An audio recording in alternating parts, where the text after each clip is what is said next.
Charging cable मंगवा दो जी। Lecture number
charging cable mobile की भाई।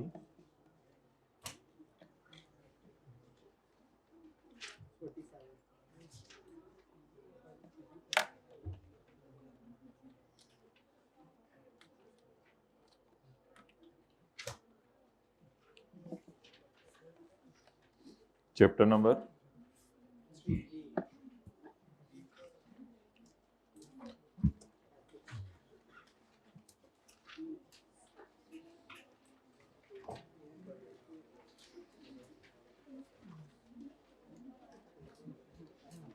Page number 28। साथ वाले को आपने खुशखबरी नहीं सुनाई, माशाल्लाह जिंदा मौजूद है। Page number 20, ethics for tax practitioners. Tax practitioners के लिए एथिक्स। टैक्स प्रैक्टिशनर्स होते हैं सीएस हैं, लॉयर्स हैं, जो लोगों को टैक्स कैलकुलेट करके देते हैं। एक है हमारी गवर्नमेंट जो लॉ बनाती है, और एक है हमारे एफबीआर जो कि टैक्स एडमिनिस्ट्रेशन करते हैं। और इम्प्लीमेंटेशन, पता नहीं स्पेलिंग सही है गलत है, अच्छा, टैक्स इम्प्लीमेंटेशन करते हैं। और एक है टैक्स पेयर, जो बंदा टैक्स निकालता है। और एक और बंदा है, ये कौन बोल रहा है क्या वो, एक और है टैक्स प्रैक्टिशनर। ये इन तीनों से अलग है। ये कौन है? गवर्नमेंट टैक्स जो है वो बनाती है टैक्स लॉ। एफबीआर वाले जो टैक्स लॉ जो है इंप्लीमेंट करते हैं और हमसे लेते हैं। टैक्स पेयर हैं, डॉक्टर साहब हैं, इंजीनियर साहब हैं, वो टैक्स देते हैं। और सीएस और लॉयर्स टैक्स कैलकुलेट करके देते हैं। टैक्स प्रैक्टिशनर्स का मतलब ये नहीं कि इनको टैक्स आता नहीं तो टैक्स की प्रैक्टिस कर रहे हैं ताकि इनको सही तरह आ जाए। टैक्स प्रैक्टिशनर का मतलब है कि इनको टैक्स आता है, अब ये लोगों को टैक्स कैलकुलेट करके दे रहे हैं। So these people are called as tax practitioners.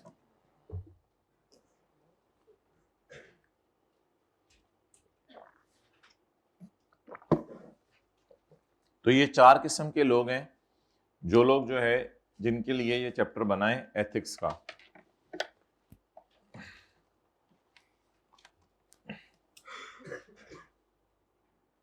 Pen भी कोई और देख लो जरा, उधर पड़ा होगा कहीं। तो ये 4 किस्म के लोग हैं जिनके लिए ये चैप्टर बनाए। हमने लास्ट क्लास में गवर्नमेंट की बात की थी जिसके लिए कैनन्स ऑफ टैक्स पढ़े थे। फिर हमने एफबीआर की पावर्स की बात की थी, रिस्पॉन्सिबिलिटीज़ की बात की थी, एथिकल इश्यूज फेस की बात की थी, और मिस यूज़ ऑफ डिस्क्रिशन की बात की थी, हाइब्रिड में लेट आने की बात की थी, जल्दी आने की बात की थी। और आज हम बात करने लगे हैं टैक्स प्रैक्टिशनर्स की, कि टैक्स प्रैक्टिशनर जो हैं सीएज और लॉयर्स, वो लोगों को टैक्स कैलकुलेट करके देते हैं, तो उनको भी बंदे के पुत्र होना चाहिए। बंदे के पुत्र तो सारे ही होते हैं, अल्लाह का शुक्र है दुनिया में। पेज 28 बंदे के पुत्र होते हैं ना सारे, अल्हम्दुलिल्लाह। Ethics for tax practitioners, tax practitioners के लिए क्या एथिक्स हैं? Following are the 5 mental principles of ethics for tax practitioners. Following 5 fundamental principles हैं एथिक्स के for tax practitioners, tax practitioners के लिए जो टैक्स कैलकुलेट करके देते हैं लोगों को, सीएस और lawyers. Integrity, the tax practitioner should be straight forward, इसे सीधे खड़े होना चाहिए। And honest in all professional and business relations. तो सबसे पहली बात यह है कि जो टैक्स आपको कैलकुलेट करके दे रहे हैं, the people should be straight forward, उनको सच बोलना चाहिए, सारी बातों में अमानतदार होना चाहिए। और सीएस और लॉयर्स को, जो लोगों को टैक्स कैलकुलेट करके देते हैं, he must act honestly and with integrity, उसको ऑनेस्टली और इंटेग्रिटी से काम करना चाहिए। सारे टैक्स लॉज को पूरा पूरा वो फॉलो करे कंप्लीटली, ये नहीं कि थोड़े से लॉ फॉलो करे थोड़े से ना करे। He should not miss use the money given by his client for payment of tax. मिसाल के तौर पे टैक्स पेयर ने 5 जुलाई को कहा कि आप ये पैसे एफबीआर को जमा करा दो, ये मेरा टैक्स बनता है 1 करोड़ रुपया। अब आपको पता था कि वो पैसे 30 सितंबर तक जमा कराए जा सकते हैं, कोई मसला नहीं है, तो इसलिए आपने अपने पास रखे पैसे, उनको थोड़ी सी ट्रेडिंग वगैरह की, कोई चीज़ें खरीद के बेच दी, तो उनसे खुद ही प्रॉफिट कमाने लग गए, और टैक्स जाके 30 सितंबर को जमा कराया गवर्नमेंट के खजाने में। तो ये कहता है कि फिर नामुनासिब हरकत है। You should not miss use the money given by his client for payment of tax. जो क्लाइंट ने आपको जो है वो टैक्स पेमेंट के लिए मनी दी है, उसको आप मिस यूज नहीं करना। अच्छा, यूज भी नहीं करना, मिस यूज भी नहीं करना, यानी कि अपने फायदे के लिए नहीं रहा, बाकी आपके काम की फीस है वो आपको देगा। ऑब्जेक्टिविटी होता है न्यूट्रल रह के काम करना, ऑब्जेक्टिविटी होता है न्यूट्रल रह के काम करना। प्रैक्टिशनर शुड नॉट अलाउ बायस, आपके अंदर बायस नहीं होना चाहिए। अगर आप सीए कर लें और किसी को टैक्स कैलकुलेट करके दें, आपके लिए बायस नहीं होना चाहिए। और कॉन्फ्लिक्ट ऑफ इंटरेस्ट या कॉन्फ्लिक्ट ऑफ इंटरेस्ट,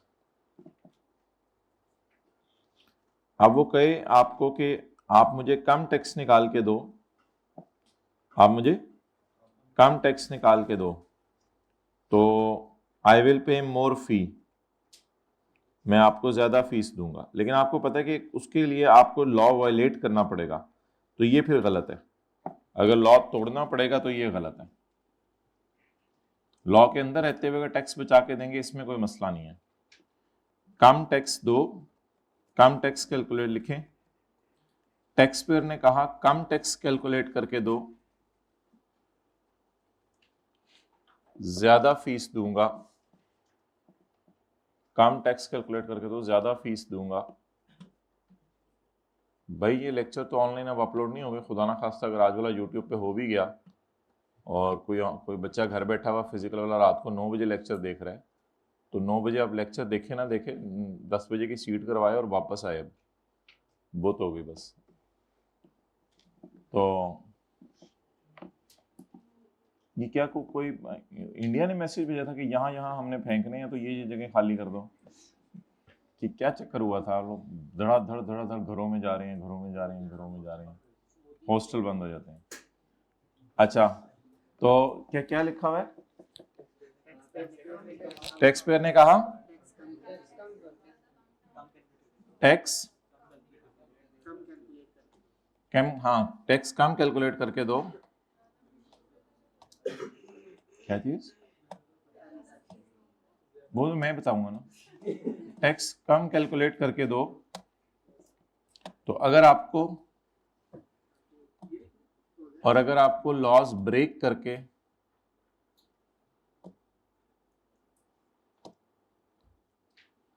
और अगर आपको लॉज ब्रेक करके, सोची पड़े हैं लिखने दे, और अगर आपको लॉज ब्रेक करके ऐसा करना पड़ा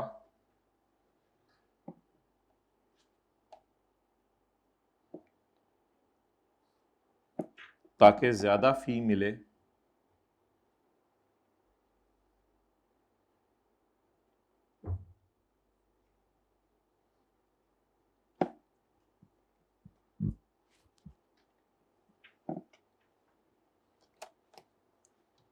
तो फिर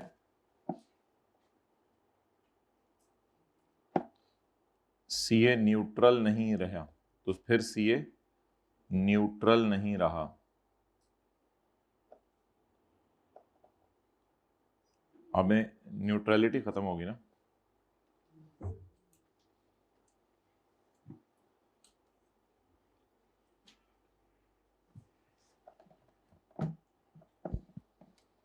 okay, practitioner should not allow bias, conflict of interest. Basically this is conflict of interest कि एक तरफ आपके दिल में आ रहा है कि मैं लॉ को फॉलो करूं, और दूसरी तरफ जो है वो आपके दिल में आ रहा है कि नहीं भाई ज्यादा फीस मिल जाएगी तो गर्मियां आ रही हैं एससी ले लेंगे, हाइब्रिड में लेट बैठ जाएंगे, हाइब्रिड में सेकंड लास्ट रो, प्लीज बातें क्यों हो रही हैं, तो बाकियों को तो सीए करने दें, खुद पता नहीं क्या प्रोग्राम है आप लोगों के, बाकियों को तो सीए करने दें। Practitioner should not allow bias, conflict of interest और अनड्यू इन्फ्लुएंस ऑफ अदर्स। भाई जो पढ़ने वाले होते हैं वो पढ़ने वाले होते हैं, वो फिर टॉप निकल रहे हैं, उनको ये नहीं क्या हालात चल रहे हैं क्या है, वो अपनी पढ़ाई कर रहे हैं, लेक्चर ले रहे हैं, सब कर रहे हैं। ऐसे ऐसे स्टूडेंट पता चले आर्टिकल्स में भी 1.5-2 साल रहते हैं, सीए क्वालिफाई करके बैठे हैं, कैफ भी फर्स्ट एंड में, सीए फाइनल के पेपर अभी आर्टिकल नहीं मुक रहे उनके, अब टेंशन पड़ी हुई, आर्टिकल नहीं मुक रहे उनके, सीए क्वालिफाई करके बैठे हैं, जल्दी आर्टिकल। तो ऐसे ऐसे लोग हैं दुनिया के अंदर, तो पता नहीं आप लोग किन लोगों से मिलते हैं, क्या करते हैं और क्या हरकतें और कहाँ टाइम ज़ाया करते हैं। और सर पढ़ा नहीं जा रहा, कुछ तरीका बता दें सर पता नहीं क्या अजीब क्लास के बाद आके, सर मुझे थोड़ा सा मोटिवेट, मैं क्या पढ़े हुए खत्म जी, पता नहीं इधर उधर डी ट्रैक होना चीज़ों को, लोगों से बातें ये वो, अजीब जहालत है। तो practitioner should not allow bias, conflict of interest और अनड्यू इन्फ्लुएंस ऑफ अदर्स, या दूसरों का अनड्यू प्रेशर नहीं लेना आपने कि यार मुझे टैक्स कम कैलकुलेट करके दो ना प्लीज प्लीज, ये इस तरह की हरकतें नहीं आपने उसमें पे आना। टू ओवरराइड देयर प्रोफेशनल और बिजनेस जजमेंट, क्योंकि ये चीजें फिर आपकी प्रोफेशनल और बिजनेस जजमेंट को ओवरराइड कर देती हैं। तो ये आपकी प्रोफेशनल और बिजनेस जजमेंट को ये चीजें क्या कर देती हैं, ओवरराइड कर देती हैं। तो चलें जी आगे। कॉन्फिडेंशियलिटी, कॉन्फिडेंशियलिटी है जी, the tax practitioner should keep all information confidential. Confidentiality ये है कि आपने सारा इंफॉर्मेशन कॉन्फिडेंशियल लगनी है, यानी कि डॉक्टर साहब ने आपको कह दिया कि आप अपना टैक्स कैलकुलेट करके दें, तो अब आप डॉक्टर साहब की बीवी का भी टैक्स कैलकुलेट करके दे रहे हैं, तो उनकी बीवी को ना बताएं कि आपका शोहर कितना कमा रहा है, लड़ाइयाँ होंगी घरों के अंदर। तो tax practitioner should keep all information confidential, tax practitioner को सारी इंफॉर्मेशन कॉन्फिडेंशियल रखनी चाहिए, एक दूसरे को नहीं बतानी चाहिए, वरना तो घरों के अंदर फूट पड़ जाएगी। Acquired in professional and business relation, इसी तरह एक डॉक्टर को दूसरे डॉक्टर का डाटा नहीं बताना चाहिए। The information received from client should not be disclose to anyone, तो इंफॉर्मेशन किसी और को भी नहीं बतानी चाहिए to anyone, unless it is required by law, unless कि ये लॉ कहे, अगर लॉ कह दे तो फिर ठीक है, अगर हुकूमत कह दे तो फिर ठीक है। Further the information obtain from client, client tax payer होता है ना, क्लाइंट टैक्स पेयर होता है, यानी अगर आप सीए हैं तो क्लाइंट से मुराद आपका कस्टमर है जो दुकान पे आया है, तो दुकान पे जो कस्टमर आपका आया है वो कौन है, मिसाल के तौर पे डॉक्टर साहब हैं, और टैक्स प्रैक्टिशनर कौन है, सीए। तो कहते हैं the information obtain from doctor साहब should also not be use for personal benefit, ये ना हो कि अपनी क्लिनिक खोल लें फिर, तो should not B chief for personal benefit, ये पर्सनल बेनिफिट के लिए नहीं होनी चाहिए। इसकी मिसाल ये होती है कि मिसाल के तौर पे आप किसी कंपनी के अंदर जो है वो टैक्स कैलकुलेट करने गए हैं तो आपको उस कंपनी का प्रॉफिट पता चल गया, तो फिर आप अपने और अपनी बीवी बच्चों के नाम के शेयर खरीद लें, तो ये फिर कहता है मुनासिब नहीं है। ये फिर आप उस इंफॉर्मेशन को, कॉन्फिडेंशियल इंफॉर्मेशन को अपनी ज़ात के लिए यूज़ करें। Further the information obtained from client should also not B used for personal benefit, आपको अपनी ज़ात के फ़ायदे के लिए इस्तेमाल नहीं करनी, और for the benefit of a third party, या किसी थर्ड पार्टी का बेनिफिट भी उससे नहीं होना चाहिए, यानी आपके दोस्त वगैरह का। तो इसकी मिसाल लिख लें, आपने पीटीसीएल का टैक्स कैलकुलेट किया तो आपको पीटीसीएल का प्रॉफिट पता चल गया,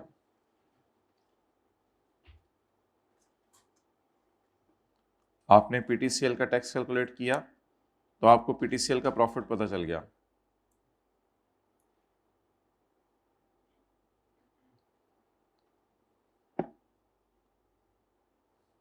अब आपने पीटीसीएल के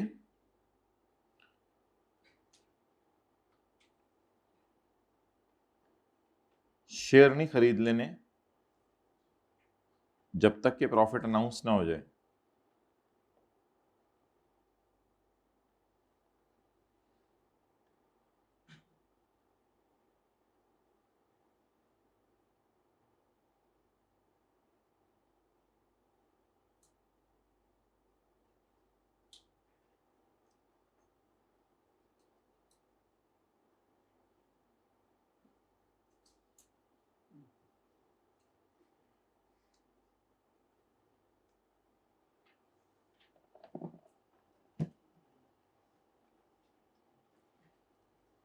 okay,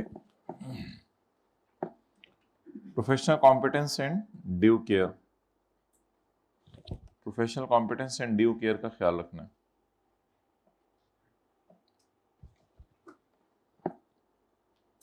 tax practitioner has a duty to maintain professional knowledge and skill, यानी कि अगर आपको काम करना आता है लोगों का टैक्स कैलकुलेट करके देना, अगर आपको काम करना आता है तो आप एक्टिविटी को टेकअप करें, अगर आपको काम करना नहीं आता तो फिर आप बता दें कि भाई मुझे काम करना नहीं आता।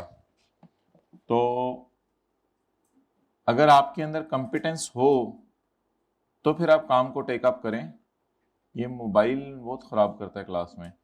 अगर आपके पास आपके अंदर कॉम्पिटेंस हो तो आप जो है, ये क्या चलती क्लास से जा, अस्तगफिरुल्लाह अस्तगफिरुल्लाह।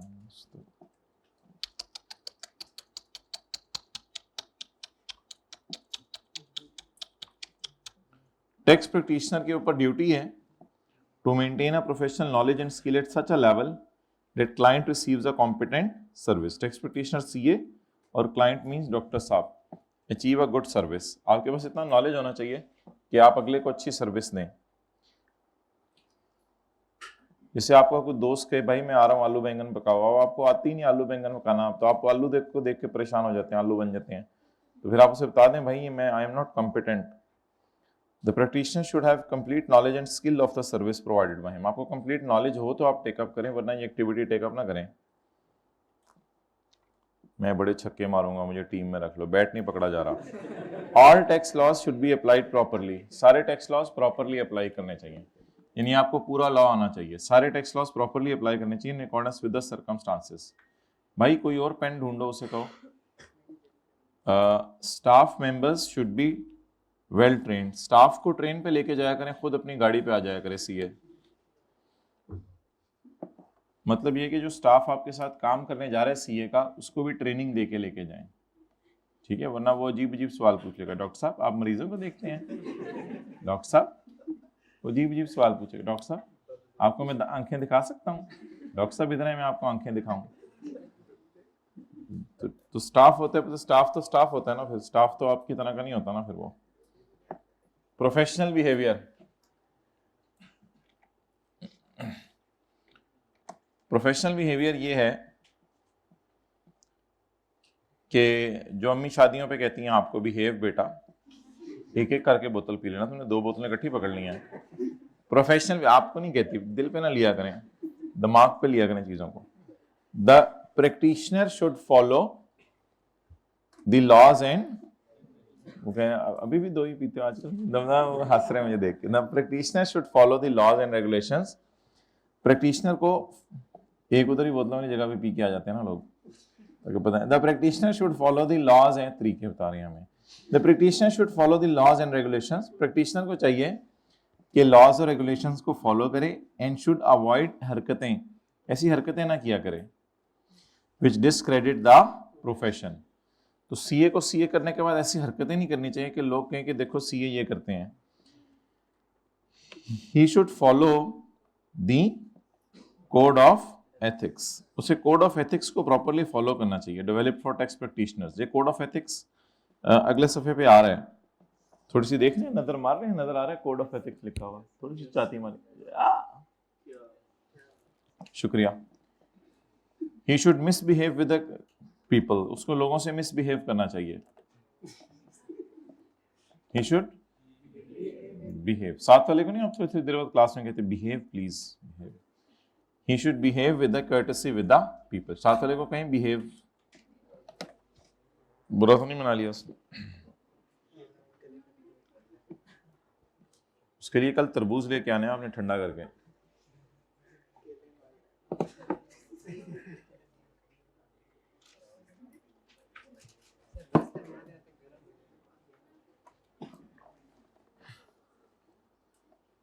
तो 5 एथिक्स हैं for tax practitioners: integrity, objectivity, confidentiality, professional competence, undue care, professional behavior। अच्छा, प्रोफेशनल बिहेवियर में 2 बातें हैं। एक तो ये है कि आपने ऐसे एक्शंस नहीं करने जिससे प्रोफेशन के नाम पर आंच आए, और दूसरा ये है कि आपने लॉज और रेगुलेशंस को फॉलो करना है।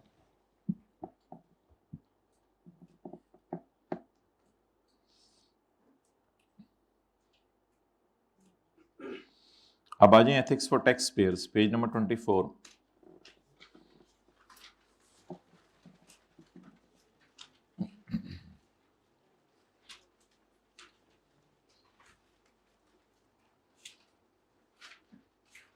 Morality behind the tax compliance, tax compliance के पीछे जो है वो क्या मोरालिटी है। असल में अब ये एथिक्स किसके लिए शुरू होने लगे हैं? टैक्स पेयर के लिए। भाई वो टैक्स की रख लो 215 पे और फिर 2 रख लो 530 पे, सॉरी रिवर्स से फिर 2 की पहले टैक्स की 530 पे। There are 3 approaches for tax payer. Tax payer के लिए 3 अप्रोचेस हैं। टैक्स पेयर के लिए 3 अप्रोचेस हैं for tax compliance. Tax compliance होता है लॉ को मानना। लॉ को मानने के एतबार से 3 अप्रोचेस हैं विच आर एज अंडर, जो कि ये हैं। Number 1, utilitarianism. यूटिलिटेरियनिज्म एक स्कूल ऑफ थॉट है जो लोग कहते हैं कि हमें देखना चाहिए कि लोगों में खुशी किस चीज से आती है। तो हमने कहा खुशी क्या है? कहते हैं खुशी है लोगों की डिजायर्स पूरी होना। जरूरतें तो पूरी होना अलग बात है, डिजायर्स पूरी होना ये खुशी है। तो ये एक स्कूल ऑफ थॉट है यूटिलिटेरियनिज्म। यूटिलिटेरियनिज्म, यूटिलिटेरियनिज्म ट्राई करें।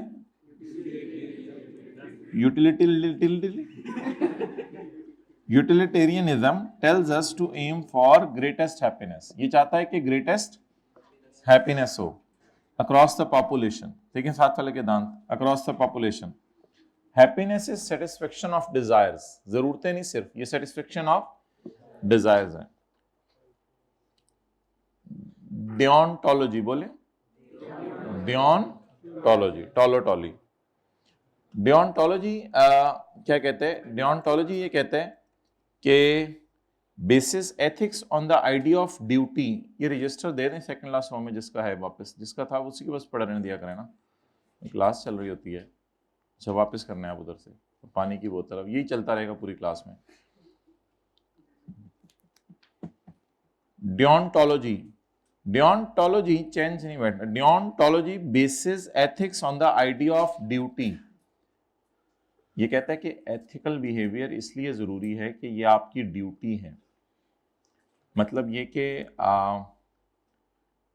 एथिक्स पे बंदे को इसलिए चलना चाहिए कि ये उसकी ड्यूटी है। थोड़ी देर बाद नीचे वो कहेगा कि सड़कें जो है ना बनाना, ये हुकूमत का काम है। अब आपकी ड्यूटी बनती है कि हुकूमत को टैक्स दें, क्योंकि वो आपके लिए कुछ ना कुछ कर रही है। डिओंटोलॉजी नहीं, हुकूमत ने हमारे लिए किया ही क्या है, कहते नहीं ऐसी बातें ना करो। अभी 2-3 दिन पहले काफी कुछ किया। Deontology basis ethics on the idea of duty. Virtue ethics, virtue ethics focus on the virtues, खूबियां वी शुड हैव। हमारे पास क्या वर्चूज होने चाहिए, क्या अखलाक होने चाहिए, क्या खूबियां होनी चाहिए। A broad conception must be used here. थोड़ा broad होके सोचें। Virtue is not just honesty, ये honesty नहीं है, but just बस using one's talents and leading a fulfilled life is also a virtue.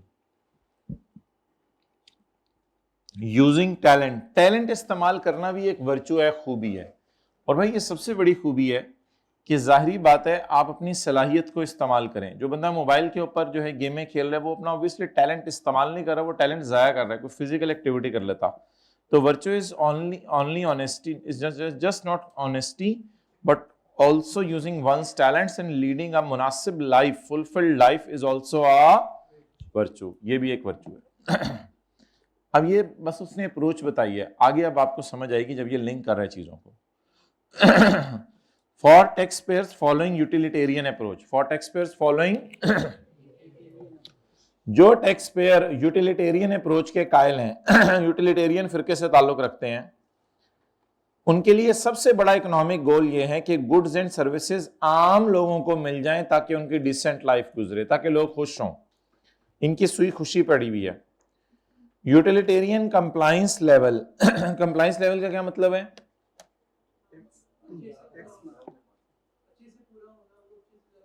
Law को मानने का जज्बा, कंप्लायंस लेवल। यूटिलिटेरियन जैसे पूरे घर में अम्मी अब्बू की बात मानने का जज्बा सबसे ज्यादा आपके अंदर है, सारे बहन भाइयों में। यूटिलिटेरियन कंप्लायंस लेवल, यूटिलिटेरियन को लॉ को मानने का जज्बा will be better, will be better, ये बेटर होगा because there is a greater need of resources for. असल में यूटिलिटेरियन लोग कहते हैं लोग हों खुश। तो जब इनको पता है कि लोगों को चीजों की जरूरत है, तो अमीर लोग जब टैक्स देंगे तो इससे गरीबों में खुशियां आएंगी, तो इसलिए इनका लॉ का मानने का जज्बा बहुत ज्यादा होगा। ये कहेंगे हम लॉ को फॉलो करेंगे क्योंकि हमें चाहिए लोगों के दरमियान हैप्पीनेस, ताकि वो अपनी डिजायर्स पूरी कर सकें। और उसका तरीका यह होगा कि हुकूमत टैक्स लगाए अमीरों पे और फिर गरीबों को बांटे। दोबारा पढ़ेंगे। For tax pair following utilitarian approach, the important economic goal is to ensure that goods and services are available to every person for decent life। अब decent life के लिए अगर सबको चीजें चाहिए तो उसके लिए फिर यूटिलिटेरियन टैक्स देने को तैयार होंगे, क्योंकि उसको पता है हमारे टैक्स देने से लोगों में खुशियां आएंगी, क्योंकि इनकी सुई खुशी पड़ी हुई है। tells to aim for greatest happiness across the population, कहते हैं लोग खुश हों, हमारी सुई वहीं पड़ी हुई है।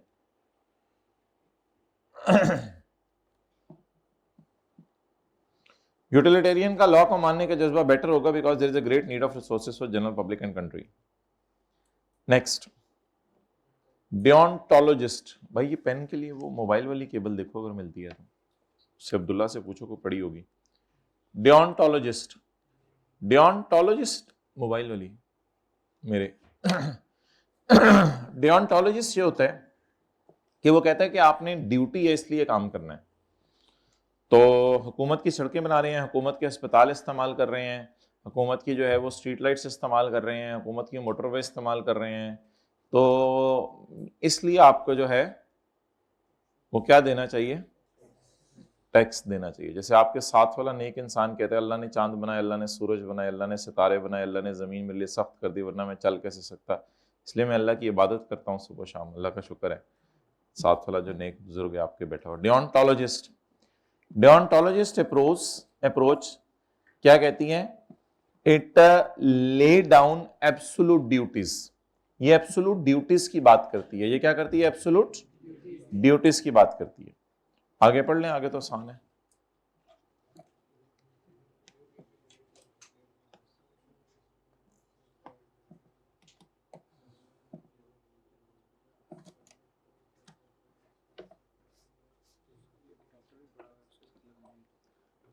मेरी केबल वो जो रोप वाली है, उनसे पूछें 3-4 समीउल्लाह नई ला के रखी हुई हैं।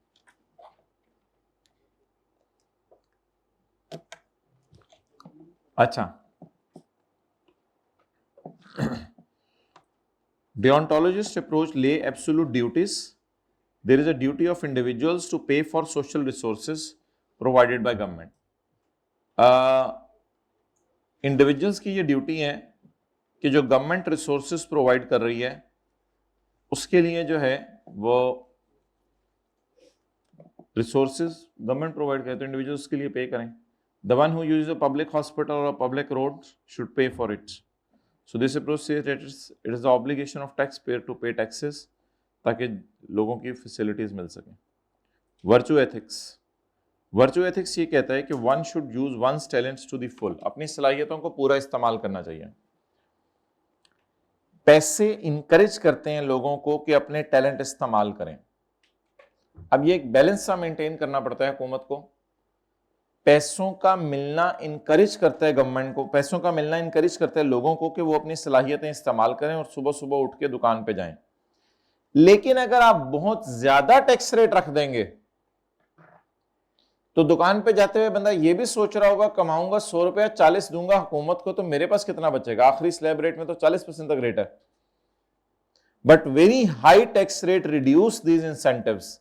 लेकिन अगर आपने टैक्स रेट बहुत ज्यादा बढ़ा दिए तो ये इंसेंटिव्स जो है वो रिड्यूस हो जाएंगे। तो हुकूमत ध्यान रखना टैक्स रेट इतने बढ़ाना मत, वरना फिर ये मसला हो जाएगा। फाइनेंशियल इंसेंटिव्स लिखें, पैसे encourage people to use their talent, वो लगा दिए चार्जिंग पे। फाइनेंशियल इंसेंटिव्स लोगों को इंकरेज करते हैं कि वो अपने टैलेंट्स को क्या करें, यूज करें।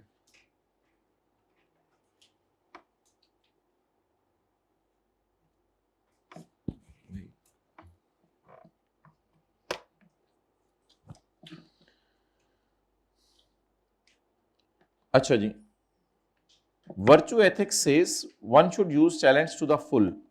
हर बंदे को अपने टैलेंट जो है वो फुल इस्तेमाल करने चाहिए। Financial incentives encourage people, financial incentives क्या करते हैं, लोगों को इनकरेज करते हैं टू यूज देयर टैलेंट्स, कि वो कमाएं और सुबह सुबह नौकरी करने आए घर से। लेकिन अगर आपने टैक्स रेट बहुत हैवी रख दिया तो इससे उनके इंसेंटिव्स क्या हो जाएंगे। इसलिए हुकूमत टैक्स रेट को क्या रखना, कम रखना। अच्छा जी, नेक्स्ट, अब ये मोबाइल इस्तेमाल हो रहे हैं, अजीब वैसे बातें हैं, क्लास के अंदर मोबाइल इस्तेमाल हो रहे हैं।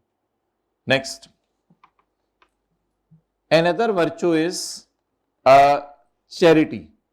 एक और खूबी है चैरिटी का देना, इधर in the form of cash, चाहे पैसे डोनेट कर दें आप किसी को, और इधर in the form of time, या टाइम दे दें। टाइम मींस लोगों की हेल्प करें, जाके लोगों के काम कर दें, गरीबों के खाना बना के दे दिया, ये कर दिया, वो कर दिया, उनका घर बन रहा है वो बना के दे दिया।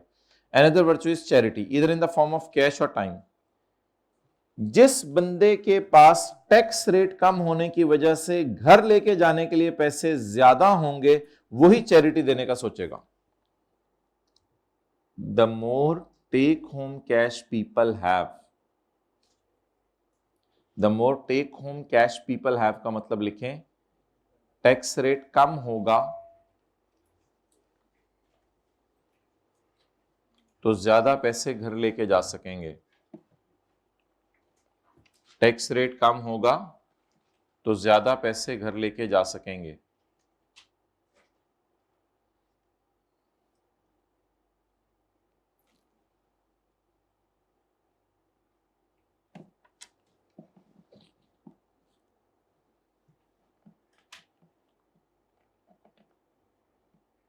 The more take-home cash people have, the more charities they can afford. तो जाहिर बात है अगर आपके पास घर लेके जाने के लिए पैसा ज्यादा होगा तो आप चैरिटी ज्यादा करेंगे।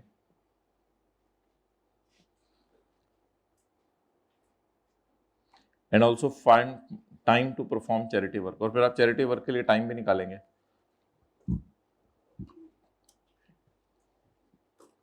अ थर्ड वर्चू इज इंडिपेंडेंस। तो जाहिर बात है एक बहुत बड़ी खूबी इंडिपेंडेंट होना है कि अपने पांव पे खड़ा होना। It is good to live on others money,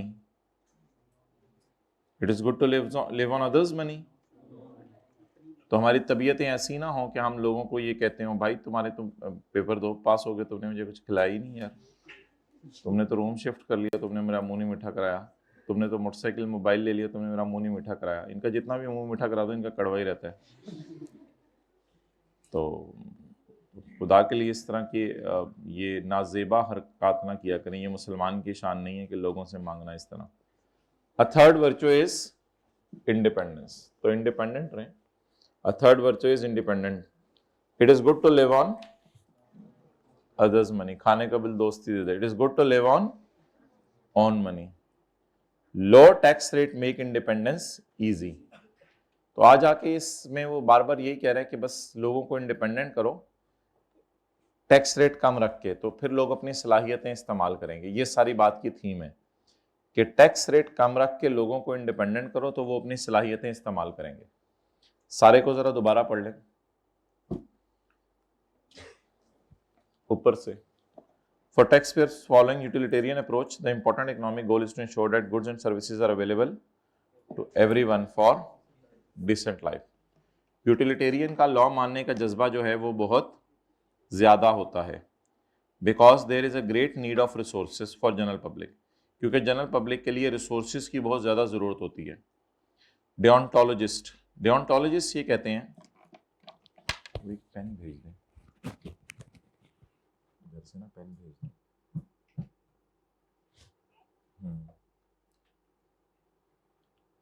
Habibullah Krishna बुनिया पड़ा हुआ। Deontologist approach lay down absolute duties. Deontologist approach कहती है कि ड्यूटीज की बात करो, हमारी ड्यूटी है ना टैक्स देना, कहता है। There is a duty of individuals to pay for social resources provided by government. The one who is using public hospital, the one who is using the public road should pay for it. So this approach says that it is the obligation of taxpayer to pay for the taxes because he is using public facilities. Virtue ethics says that one should use one's सलाहियतें to the full. पैसे encourage करते हैं बंदे को अपनी सलाहियतें इस्तेमाल करने पे, लेकिन अगर आप अन्य टैक्स रेट लगा देंगे तो फिर लोगों के पास घर पैसे लेके जाने के लिए कम हो जाएंगे। एक और खूबी है चैरिटी करना, चाहे वो पैसों के फॉर्म में हो चाहे वो टाइम के फॉर्म में हो। जितने पैसे घर लेके जाने के लिए ज़्यादा होंगे उतना आपका चैरिटी करने को ज़्यादा दिल चाहेगा और उतनी आप चैरिटी ज़्यादा अफोर्ड कर सकेंगे। और इसके साथ अगर पैसे होंगे तो फिर आप टाइम भी निकालेंगे चैरिटी करने के लिए। एक तीसरा वर्चू है इंडिपेंडेंस, अपने पाँव पे खड़े होना। It is good to live on अपनी money on money. Low tax rates make independence easy. Tax rate कम कर देंगे तो इंडिपेंडेंस आसान हो जाएगी। Tax can be used for all purposes, it is clear. What ethicists बोलें,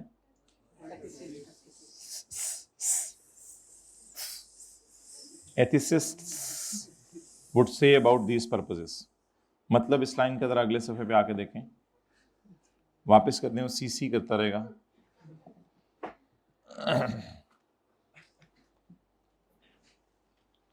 अच्छा जी, हुकूमत ने कहा है कि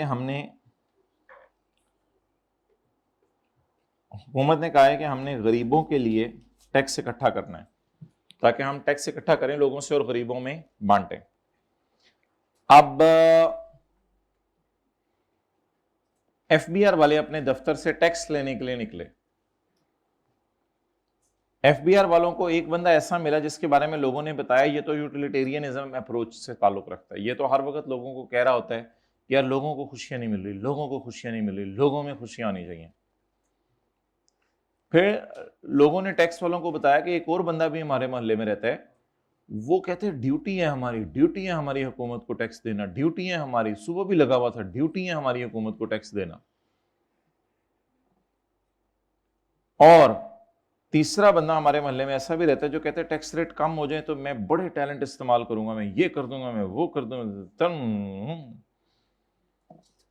तो असल में टैक्स वालों ने लेना सबसे है टैक्स, क्योंकि टैक्स वालों को इसके लिए टैक्स चाहिए, तो इन्होंने लेना सबसे है। अब जब मिल जाए उस नेचर का बंदा तो उससे उसके मुताबिक बात कीजिएगा। फकीर आपको ये दुआ नहीं देता अल्लाह तेनू हज कराए, आपको दुआ देता है अल्लाह तेनू पास कराए। नया शादीशुदा जोड़े को दुआ देते अल्लाह तेनू औलाद दे, वो 2 बच्चे गाड़ी में बैठे होते हैं और दे अल्लाह इंशाल्लाह। बाबा जी जा रहे हैं अल्लाह तेनू हज कराए, तो फकीर जरा देख के दुआ देते हैं, अक्लमंद हो गए मैं आजकल। तो इसलिए टैक्स पेयर भी क्या करेगा, टैक्स पेयर जो है वो जिसके पास एफबीआर वाले आएंगे तो एफबीआर वाले उसकी हालात देख के, उसके फिरका देख के उसके मुताबिक उससे टैक्स मांगेंगे कि ये किस किस्म की बातें करता है, उसके मुताबिक उससे टैक्स लिया जाएगा। यूटिलिटेरियन, जब आप ऐसे बंदे के पास टैक्स लेने जाएंगे जो यूटिलिटेरियन स्कूल ऑफ थॉट के ताल्लुक रखता है और वो कहते हैं कि लोगों की मदद करनी चाहिए, तो अल्हम्दुलिल्लाह ही विल अप्रूव टैक्स, वो टैक्स अप्रूव कर देगा, वो कहेगा मैं टैक्स देने को तैयार हूं। He will approve tax because it will lead to equal distribution of wealth. वो जो चैप्टर 1 में हमने बार बार लफ्ज पढ़ा था, तो ये इक्वल डिस्ट्रीब्यूशन ऑफ वेल्थ होगी, गरीबों के पास पैसे जाएगा, एंड हैप्पीनेस, उसकी सुई उसी दांतों पे अड़ी भी है, and happiness amongst the society, और फिर सोसाइटी के अंदर हैप्पीनेस क्रिएट होगी और जबरदस्त होंगे और मौजा ही मौजा अकल नहीं थे। Next, knock knock. जी अस्सलाम वालेकुम, क्या हाल है, खैरियत से हैं? हाँ सर, हम आए थे एफबीआर के दफ्तर की तरफ से, हम इसलिए टैक्स लेने आए हैं कि गरीबों की मदद करनी है। अब एफबीआर वालों ने पहले ही मोहल्ले वालों से पता चला लिया हुआ है कि स्कूल ऑफ थॉट से ताल्लुक रखते हैं। सर आप टैक्स देंगे? हाँ, मैं क्यों नहीं गरीबों के लिए टैक्स दूंगा, मैं तो सबसे पहले दूंगा, हमारी ड्यूटी है, हमारी ड्यूटी है।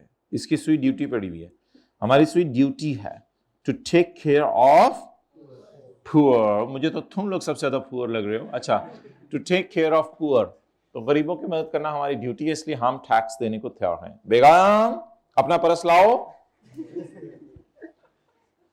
अजीब अजीब शोर आने लगे हैं आजकल दुनिया में।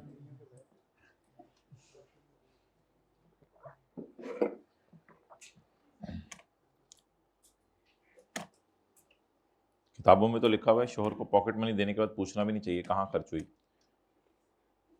लेकिन अम्मी अब्बू को बच्चों से पूछना चाहिए, बच्चों पे नजर रखनी आजकल के बहुत जरूरी है। अच्छा जी, virtue ethics, virtue ethics, helping the needy and poor with the tax money. They will also approve the tax. Virtue ethicist जो बंदा है, अगर उसे कहा जाए कि गरीबों के लिए टैक्स इकट्ठा करना है, क्या तुम पैसे दोगे या नहीं? हाँ मैं दूंगा। वर्चू एथिसिस्ट से कहा जाए कि तुम गरीबों के लिए पैसे दोगे? दूंगा। दोगे? दूंगा। क्यों दोगे? Because taking care of less fortune, बदकिस्मत लोग, जीप सा लफ्ज़ इसने इस्तेमाल किया, taking care of less fortunate is itself a खूबी, ये एक बहुत बड़ी खूबी है। तो कहता है खूबियों की बात करता था ये बंदा, तो कहता है ये बहुत बड़ी खूबी है कि गरीबों की मदद करना, तो that's I am here guys, I will pay the tax. यानी टैक्स पे करने को सारे ही तैयार हैं, किसी ना किसी तरह उनको उनकी बातों के मुताबिक उससे टैक्स निकलवा लेना बस आपने। अगर ये लोग ना मान रहे हो टैक्स देने को, तो इन लोगों को कहने के देखो यार इससे गरीब खुश होंगे, जो है खुशी का लफ्ज सुना नहीं उन्होंने, फौरन पैसे निकाल के आपको टैक्स पकड़ा देना। अगर ये टैक्स ना निकाल रहा हो तो एकदम ड्यूटी का लफ्ज बीच में डाल देना, यार हमारी तो बहुत बड़ी ड्यूटी है गरीबों की मदद करना। ओह अच्छा, oh we knew, I will approve.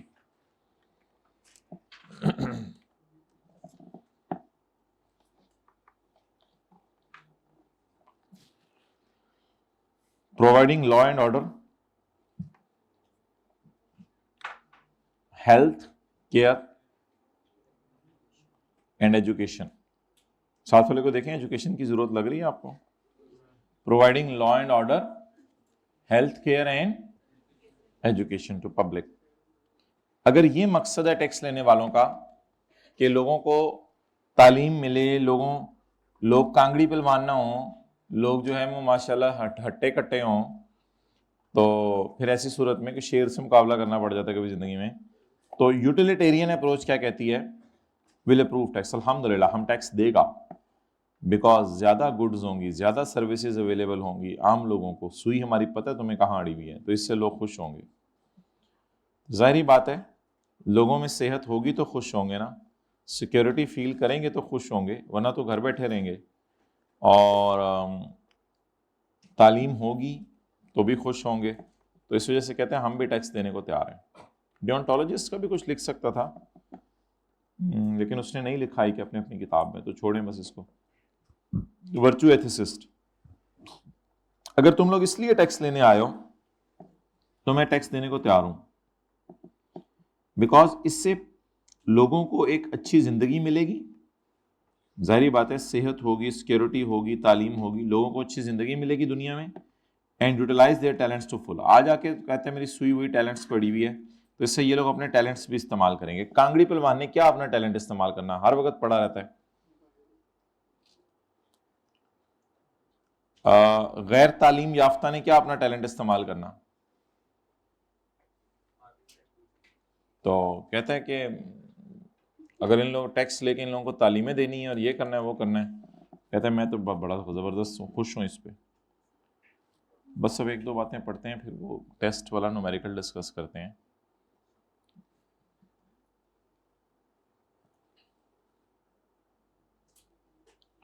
Majority of citizens morality for citizens to pay tax is justified, tax का पे करना जस्टिफाइड है। मोरालिटी फॉर सिटीजन्स के लिए टैक्स का पे करना जस्टिफाइड है। क्यों? ताकि स्टेट हुकूमत इस काबिल हो जाए कि उनको प्रॉपर इंफ्रास्ट्रक्चर दे सके, और हुकूमत इस काबिल हो जाए कि सबको लेवल प्लेइंग फील्ड दे, यानी सबको अच्छी तालीम दे, जिससे गरीब बच्चे भी अच्छा पढ़ सकें, वो भी अच्छा परफॉर्म कर सके। तो ये हुकूमत की जिम्मेदारी है। तो इसके लिए फिर सारे टैक्स देंगे अगर आप उनसे उनके स्कूल ऑफ थॉट के मुताबिक जाके बात करेंगे। लेकिन एक बात याद रखिएगा भाई, अब ये बड़ी आसान बात है, जरा अटेंटिव होकर एक दफा सुनिएगा। एक होता है टैक्स बचाना लॉ के अंदर रहते हुए, एक होता है टैक्स मारना। तो टैक्स इवेजन गलत है, टैक्स अवॉइडेंस अलाउड है।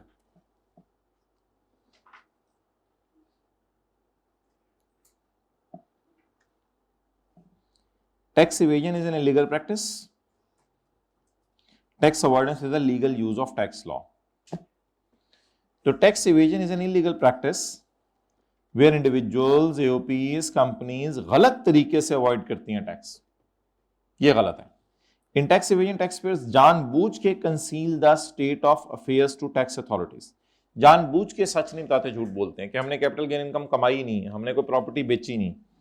It is punishable under the law. For example income को छुपाना, इनकम को गलत हेड में डालना, गलत खर्चे माइनस करना, या गलत टैक्स रेट्स लेना, ये सारा इवेजन की मिसालें आती हैं पेपर में, 1-2 नंबर की आती हैं अक्सर, ये इवेजन की मिसालें लिखें। नेक्स्ट, और इसके बाद avoidance is the legal use of tax law to one's advantage. Avoidance ये है कि लॉ के अंदर रहते हुए टैक्स बचाना। मिसाल के तौर पे आप 180 दिन बाद फ्लाई कर गए, ऊपर नहीं मतलब दूसरे मुल्क में चले गए, तो अब आप रेजिडेंट है नॉन रेजिडेंट है? नॉन रेजिडेंट है, क्योंकि आपका स्टे 183 डेज नहीं है। तो अगर आप 180 दिन बाद फ्लाई कर गए तो यू आर अ रेजिडेंट और you are a non resident? Non resident. अब आपको टैक्स बच गया, क्यों? सिर्फ आप अपनी पाकिस्तान सोर्स इनकम पे टैक्स देंगे, फॉरेन इनकम पे टैक्स। तो ये लॉ के अंदर रहते हुए टैक्स बचाने। सुस्ती करते एक हफ्ते बाद क्रिकेट लेते तो मारे जाते। तो ये तो लॉ के अंदर रहते हुए टैक्स बचाना, is a legal use of law. अल्हम्दुलिल्लाह, it is a legal use of law to ones own advantage to reduce the amount of tax paid. For example, it is up to taxpayer that whether the business is started as a partnership or company. Companies के लिए tax rate है 29% मेरे ख्याल से, और flat rate है, एक ही rate है, इनकम ज्यादा कमाए या कम कमाए। लेकिन इंडिविजुअल एओपीज के लिए रेट आपको पता है 0 से 6 लाख पे 0% भी है। ये रजिस्टर आखिरी रो में नहीं रखना, अभी तो न्यूमेरिकल शुरू होने लगे हैं, तो क्लास चल रही है ना इतनी। टैक्स अवॉइडेंस है legal use of tax law to one's own advantage to reduce the, जल्दी ये सेटिंग शूटिंग जो भी है बात कर लें, तो सेटिंग जो करनी है सबने, भाई आप लोग चलें इधर देखें। For example, it is up to tax payers that whether the business is carried on as a partnership और a company. In case of partnership tax rate is lower than that of company. लेकिन कुछ partnership के rate ज्यादा भी होते हैं, जैसे आखिरी सीरियल वाले का 40% तक रेट है। Another example is starting business in a tax free zone. Tax free zone Sialkot के अक्सर इलाके हैं जहां आप स्पोर्ट्स की चीजें बना के जो है वो उनको बेचते हैं। तो ये इलाके भी हैं। तो लॉ के अंदर रहते हुए टैक्स बचाने का क्या नाम है, बोले? अवॉइडेंस। और लॉ को वायलेट करते हुए evasion. In recent year tax avoidance is considerable public concern. आजकल के जमाने में टैक्स बचाना लॉ के अंदर लॉ के अंदर रहते हुए लोगों की सबसे बड़ी ख्वाहिश होती है कि हुकूमत को क्यों टैक्स दें इतना ज्यादा, लॉ के अंदर रहते हुए बचाने की कोशिश करें। To reduce the amount of tax, sorry,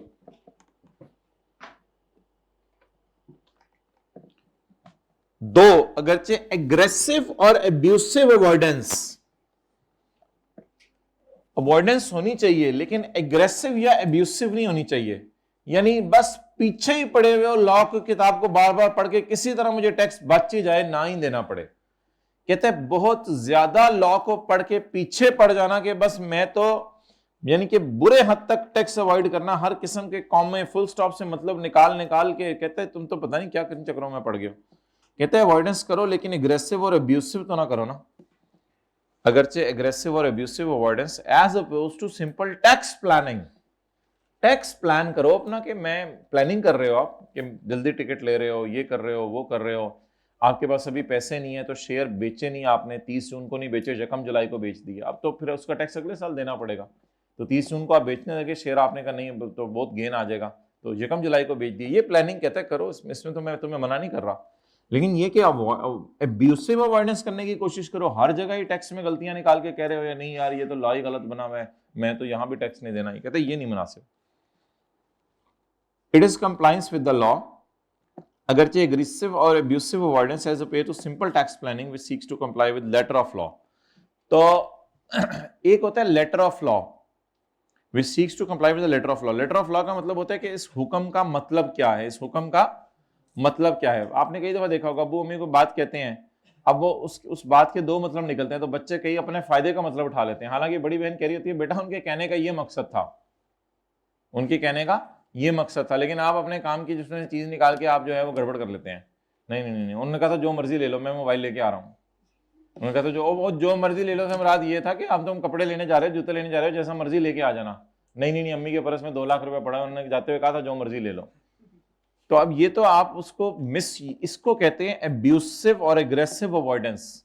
abusive और एग्रेसिव हद तक आप चले गए कि अजीब अजीब बातें करने लग गए हैं, और लेटर ऑफ लॉ के अगेंस्ट जाने लग गए हैं। यानी जाते हैं उन्होंने ये कहा था कि भाई ये चीज लेके आनी है, जो भी लेने जा रहे हो, कपड़े जूते कोई चीज लेके आ जाना, तो आप उसको कह रहे हैं जो मर्जी के लिए, उसका मतलब ही गलत निकाल रहे हैं। कहते हैं इस हद तक ना गिर जाया करो। कहते हैं ये तो अजीब सी बातें हैं, लेटर ऑफ लॉ को तो फॉलो करो ना, जो उनके कहने का मकसद था उसके ऊपर तो रहो ना। Tax evasion occurs when someone acts against the law. Differences क्या है इनमें, ये पढ़ के हम खत्म करें बस। डिफरेंसेस बिटवीन द, बोले बोले बोले बोले, differences between the tax avoidance and tax evasion. Tax avoidance और टैक्स इवेजन के अंदर क्या फर्क है? Tax payment is avoided by complying with the provisions of law but defeating the intention of law। ये थोड़ा सा abusive avoidance की तरफ वैसे जा रहा है, and defeating the intention of law। बहरहाल लिख दिया आई के अपनी किताब में लिखा है। अवॉइडेंस होता है टैक्स को बचाना विद इन द लॉ, लेकिन अगर आप डिफीट करें लॉ को वो जरा ज्यादा अजीब सा है, लेकिन है वो भी अवॉइडेंस ही, लॉ के अंदर रहते हुए आप बचा रहे हैं। It is done by, it is done by taking advantage of loop holes in law. Law में जो कमियां रह जाती हैं लॉ बनाने वाले से, क्योंकि लॉ बनाने वाले तो इंसान है, उसमें जो कमियां रह जाती हैं वहां से लोग फिर ये गलतियां पकड़ते हैं और कहते हैं हमने टैक्स कम देना है। Tax avoidance is not done with the mala fide intention but to comply with law. ये कोई बहुत ज्यादा 2 नंबरी की नीयत नहीं होती इसमें आपने लॉ को फॉलो करना ही होता है, इसमें कोई लॉ वायलेट नहीं हो रहा होता। But tax evasion is N unlawful way by paying lower taxes. It is done by employing unfair means. इसमें तो अनफेयर मींस यूज होते हैं, लूप होल्स नहीं ढूंढे जाते, अनफेयर मींस यूज होते हैं। Tax is avoided through illegal means और fraud. Tax avoidance looks like a planning and normally it is done before the tax liability arises. Normally tax की liability arise होने से पहले ये प्लानिंग होती है। टैक्स की लायबिलिटी अराइज होने से पहले ये प्लानिंग होती है। यानी मैं सियालकोट में फैक्ट्री खोलूं या लाहौर में फैक्ट्री खोलूं, ये प्लानिंग टैक्स देने से पहले होती है। लेकिन tax evasion is a fraud, normally it is done after the tax liability has, ये टैक्स लायबिलिटी के बाद। Donations to approved charitable organisations, ये टैक्स प्लानिंग है, टैक्स प्लान करें, चैरिटी दें ताकि टैक्स कम देना पड़े। Examples include falsifying income tax return, गलत इनकम टैक्स रिटर्न बनाना है, बाय नॉन डिस्क्लोजिंग द बाहर के मुल्क के assets. Example given Panama paper leaks Nawaz शरीफ, ये पता नहीं आईके अपने अपनी किताब में मिसाल डाली हुई है शहबाज शरीफ की हुकूमत से पहले, अभी देख लीजिएगा, आईके की वेबसाइट पे शायद पड़ी होगी, पता नहीं अब ये क्या बना, पेज 25 जब पब्लिक होगा। अच्छा, तो falsifying income tax return, income tax return को गलत बनाना by non disclosing the offshore accounts. Offshore accounts means जो बाहर के मुल्क के अंदर जो है वो आपके एसेट्स हैं। चैप्टर 18 निकालें, टेस्ट वाला सवाल कौन सा था? Question number 18।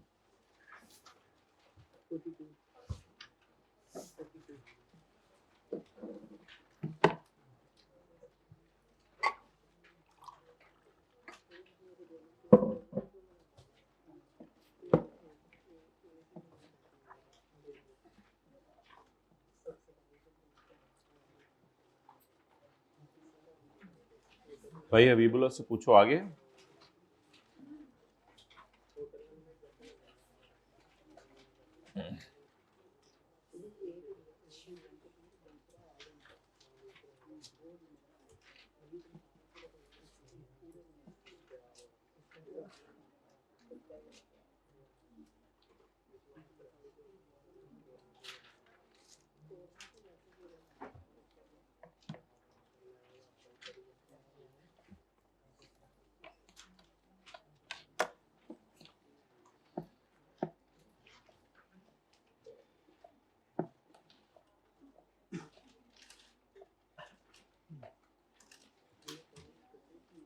भाई होमवर्क वाला सवाल भी अब उसको फिर कल डिस्कस कर लेंगे जो होमवर्क में दिया था। For the purpose this question assumed that today is 30 सितंबर 2023। सोना नहीं है। 30 सितंबर 2023 का क्या मतलब है? हमारा ईयर एंड क्या है? 30 जून 23। उसके 3 महीने बाद हम खड़े हैं रिटर्न जमा कराने की तारीख। For the purpose you may assume Ching Chong a Chinese citizen, Ming Mong का बेटा था। शिंग चोंग से मिंग मोंग की जब शादी हुई थी तो अल्लाह ने चिंग चोंग दिया था। A Chinese citizen has been in Pakistan since 2015। इसकी अम्मी की ये ख्वाहिश थी कि ये पेशावर में जाके नौकरी करे, तो has been in Pakistan since 2015।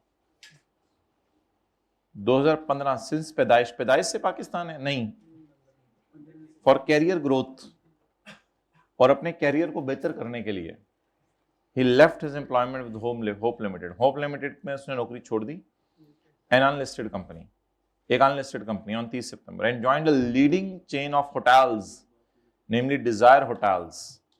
ये गुजरांवाला में आ गया। वो गुजरांवाला में डिजायर होटल में अम्मी को फोन किया, अम्मी से इजाजत मांगी। अम्मी जी मम्मी बोल रहे हो, क्या मसला है तुम्हें?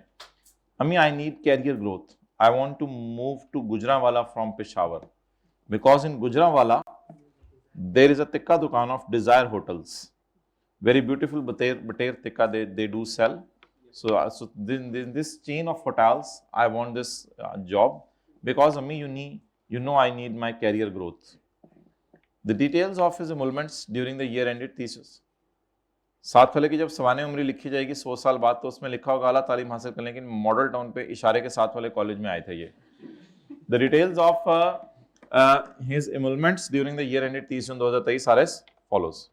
सो बेसिक सैलरी बता दें जी, पर एनम कितनी आ रही है? 3.5 लाख और 4 लाख। अच्छा, मुझे ये बताएं कि उधर कितना है और इधर कितना है? भाई जल्दी बताएं, उधर कितना नौकरी की और इधर कितना नौकरी की?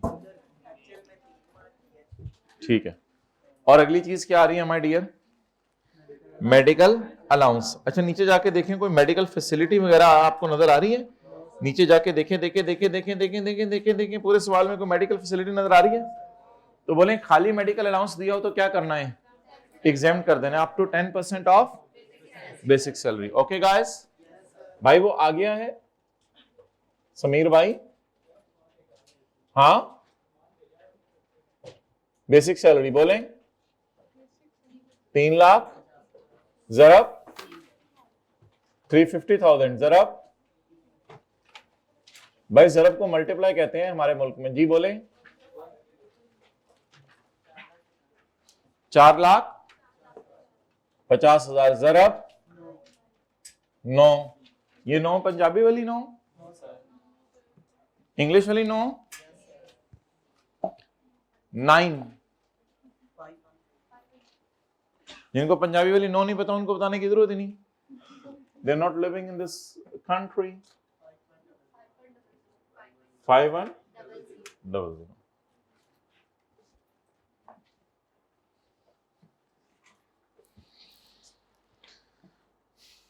Medical allowance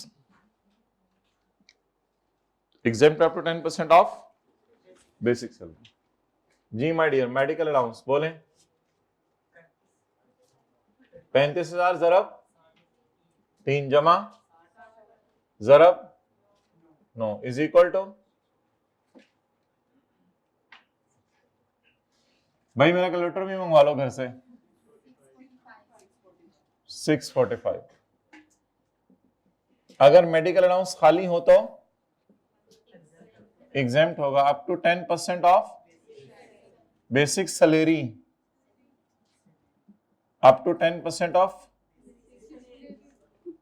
5100 510। बारो बार बताएं क्या आया? 135, ताजा ताजा तंदूर से निकला 135। चलो चलिए दुनिया दी उस नुकरे आगे बढ़े माय डियर। इसमें क्या आ रहा है? Utilities allowance. अब ये जो यूटिलिटीज अलाउंस आ रहा है बताएं इसका क्या करना है? बस सैलरी में ऐड कर दें, बोले मैं देख लेता हूँ, मैं देख लेता हूँ, बस बस बस बहुत हो। घर वाले भी मेरे साथ ऐसे ही करते हैं, ये लोग भी ऐसे ही कर रहे हैं, मैं जा रहा हूँ, जाए दरवाजा खोल दें इनको। भाई दुनिया वाले तो आजकल इसी तरह है, आपको खुद ही सरवाइव करना होता है, बस अपने आप को अंदर से मजबूत करें। बोले वो दिल ही क्या जो छोटी छोटी बात पे टूट जाए, वो दिल ही क्या जो छोटी छोटी बात पे टूट जाए। अब तो हमारा बड़ी बड़ी बातों पे भी नहीं टूटता। अच्छा जी, lunch provided by employer at subsidised rate पर मंथ, कॉस्ट टू एम्प्लॉयर, यानी कि ये डिस्काउंट नहीं, ये यानी कि एम्प्लॉयर को इतने का खाना पड़ा है। किसका पड़ा है? एम्प्लॉयर को। अच्छा, लंच तो ड्यूटी आवर्स में ही होता है ना, ठीक है ना, वो ये तो नहीं कह रहा कि जो है वो डिनर है, लंच तो ड्यूटी आवर्स में ही होता है। लेकिन ये जो पहले वाला एम्प्लॉयर है ना, ये कोई होटल नहीं है, सॉरी आप लोग होटल कहते हैं, तो ये पहले वाला एम्प्लॉयर है ना, ये होटल नहीं है। लेकिन जो दूसरे वाला एम्प्लॉयर है वो होटल है। अब होटल अगर जो है वो कुछ खर्चा आपके ऊपर कर दे तो वो फिर माफ होगा, लेकिन अगर होटल में आप नौकरी नहीं करें, पहले वाले एम्प्लॉयर का नाम पढ़ें, hope limited is an unlisted company, आगे इसके बिजनेस ऑपरेशंस नहीं लिखे हुए, बिजनेस ऑपरेशंस नहीं लिखे हुए, तो कोई मसला नहीं, बस इसको ऐड कर दें। अब आप ये ऐड कर दें क्या? लंच किससे? FM HL से। कितना पर मंथ है? पर मंथ है, पर मंथ है। ओए, मैंने तो पेपर में 3 से मल्टीप्लाई नहीं किया। रशीद रशीदा तू कीता सी? ओए तू गल छड़, मैं ते अगले नु भी पा छड़िया सी एंदे विच की, तू ओ गल्लां कर।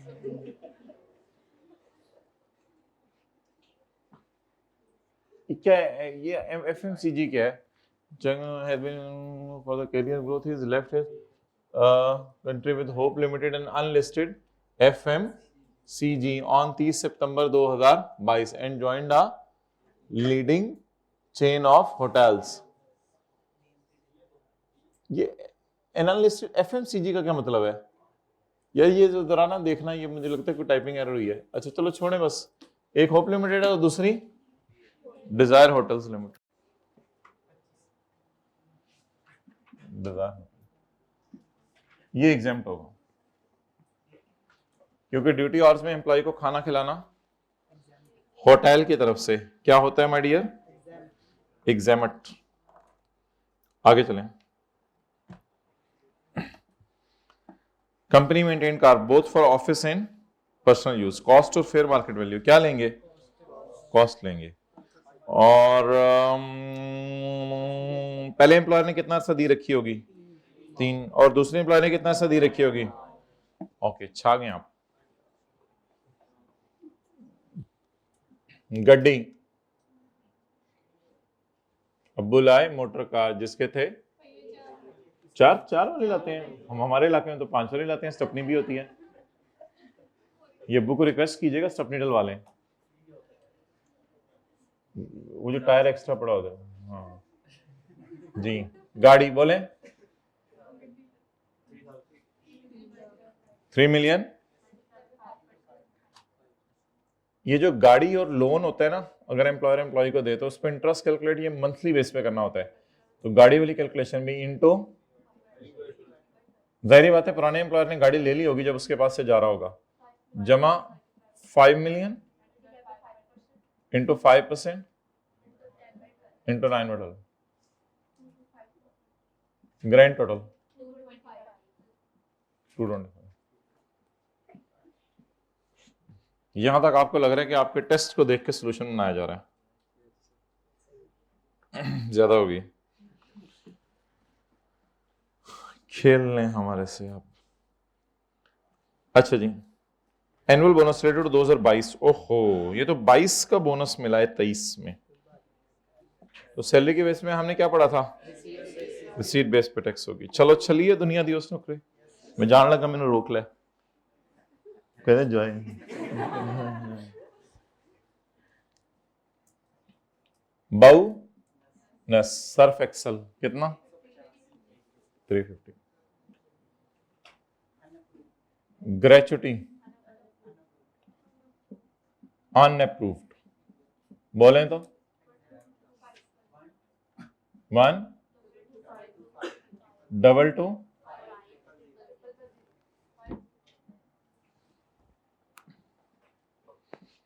Unapproved gratuity.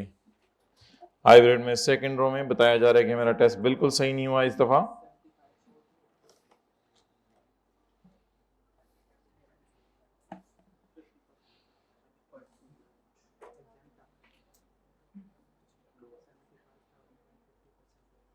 जो ग्रेचुटी अनअप्रूव्ड हो वो एग्जाम्प्ट होगी अप टू 75,000 और 50% ऑफ ग्रेचुटी। भाई जरा पता करो हबीबुल्ला से, less exempt, higher of lower of? Lower of जी बोले 75,000 या ऑफ ले आओ ना, उसमें निकालो 50% ऑफ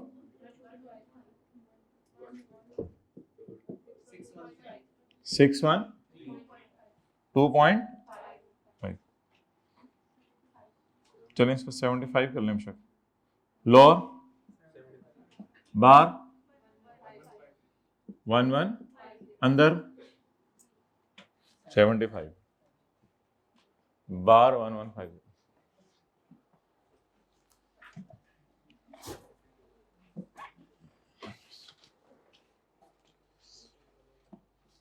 ओके भाई।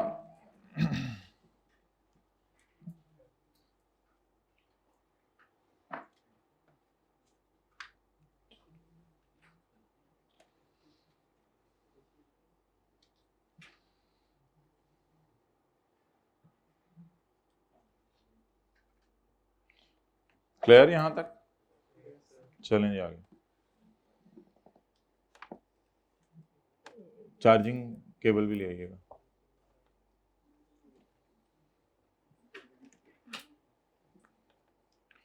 Additional information other benefits provided by DH. DH कौन है माय डियर? पुराना एम्प्लॉयर या नया एम्प्लॉयर? नया employer. To return air tickets to China, to return air tickets to China to the extent of 6 lakh. नए employer ने कहा चीन, अपनी अम्मी मींग थी, अम्मी मेरा नाम ना, चीन तुम अपनी अम्मी मींग से मिलाओ ताकि तुमने जो पाकिस्तान में मिनी मिनी से शादी की है तो बहू भी सास की चिलीनेस देख ले, तो जाओ बहू को सास से मिलवा के लाओ। तुमने तो अम्मी को शादी पे बुलाया भी नहीं, चीन तुमने तो है लाहौर में शादी कर ली, तो जाओ अपनी बीवी को चिली सॉस से मिलवा के लाओ। तो जैसा गुमान करेंगे वैसे मिलेगी। Two return air tickets to China to the extent of 6 lakh for Chin and his spouse during the year. नहीं अभी नहीं बच्चे हुए, उनको फिर इधर किसके पास छोड़ के जाना था? पड़दादा तो इधर नहीं रहते ना, नॉन मोन। During the year he incurred 5.5 lakh on account of his travelling to China. जी 6 लाख दिए, 5.5 लाख दिए?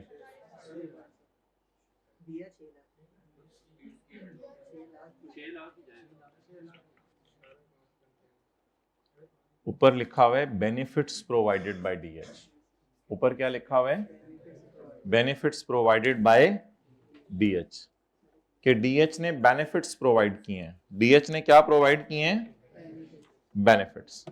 अब अगर सवाल में ये लिखा हुआ है कि डीएच ने बेनिफिट्स प्रोवाइड किए हैं, तो भाई ऐसी सूरत में ये एक बेनिफिट है कि तुम्हें 6 लाख तक की टिकटें ले देंगे। वो टिकटें ही 5.5 लाख की मिली। दांत क्यों खाते हैं आप लोग, सॉरी नाखून क्यों खाते हैं क्लास में? एंड ये टिकटें मिली कितने की? 5.5 लाख की। कितने तक की टिकटें आपको मिलनी थी? तो ये अंडरलाइन करें ना, to the extent of 6 lakh, 6 lakh तक की टिकट ले लेना। लेकिन मिली अल्लाह का शुक्र है 5.5 लाख की, तो इसको बेनिफिट कितना हुआ? बस नहीं 50,000 नहीं यार, ये दफ्तर के, वो सास से मिलने दफ्तर के काम के लिए जा रहे हैं, अपनी अम्मी से मिलने दफ्तर के काम के लिए जा रहे हैं, अपने अब्बू से मिलने दफ्तर के काम के लिए जा रहे हैं। ये कौन सा दफ्तर का काम है? ये तो दफ्तर का काम है ही, ऑफिशियल ड्यूटी है ही नहीं, अनऑफिशियल। तो ये तो अब दफ्तर की ड्यूटी है ही नहीं, तो ये तो इसकी जात को फायदा दे रहे हैं। बस उसे क्या तुम्हें 6 लाख तक का फायदा दे देंगे, दिया 5.5 लाख का। तो अब मुझे बताएं कि उसको कितने की टिकट मिलनी थी अगर खुद जाता? लो उसे खुद 6 लाख की मिलनी थी। यार ये क्या लोग हैं, ये क्या लोग हैं, ये क्या, उससे कितने तक की टिकट मिलनी थी? यानी खुद अपने लिए लेता तो 6 लाख तक की तो नहीं मिलनी थी, 5.5 लाख की मिल जानी थी उसको। तो उसे कितने की टिकट मिलनी थी? 5.5 लाख की। अब वो 5.5 लाख किसने दे दिया? एम्प्लॉयर ने दे दिया। ठीक है, साथ वाली सवारियां भी कह रही थी अपने खर्चे तो नहीं जाना सी चाइना, तो एम्प्लॉयर ने दिए तो जा रहे चाइना। तो बस 5.5 लाख को सैलरी में डाल दें। अब 6 लाख वाले और 50,000 वाले क्लास के बाद आके तरह मिलिएगा। हवाई टिकट, उड़न खटोला, उड़न खटोले का खर्चा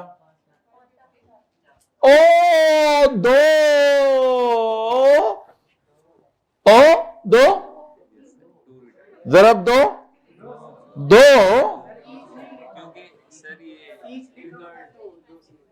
अच्छा 5.5 लाख के साथ कोई ये नहीं लिखा हुआ कि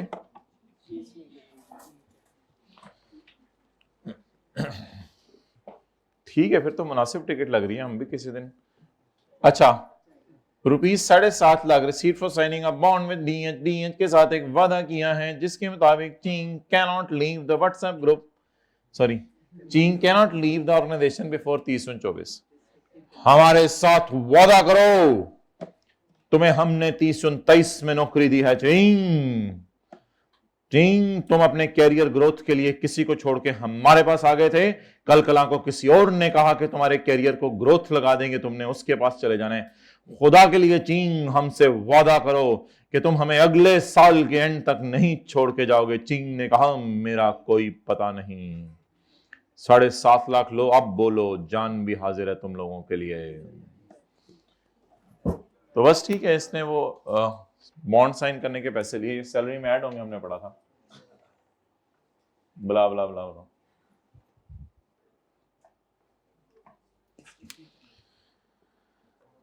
आ, 4 लाख रुपया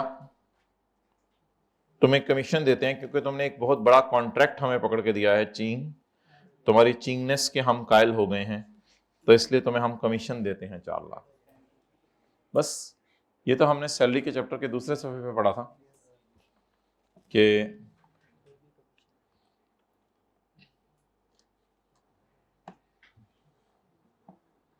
चीन पे, wages, remuneration, over time, bonus, सब कुछ। जी 4 लाख। सोतों को जगा दें।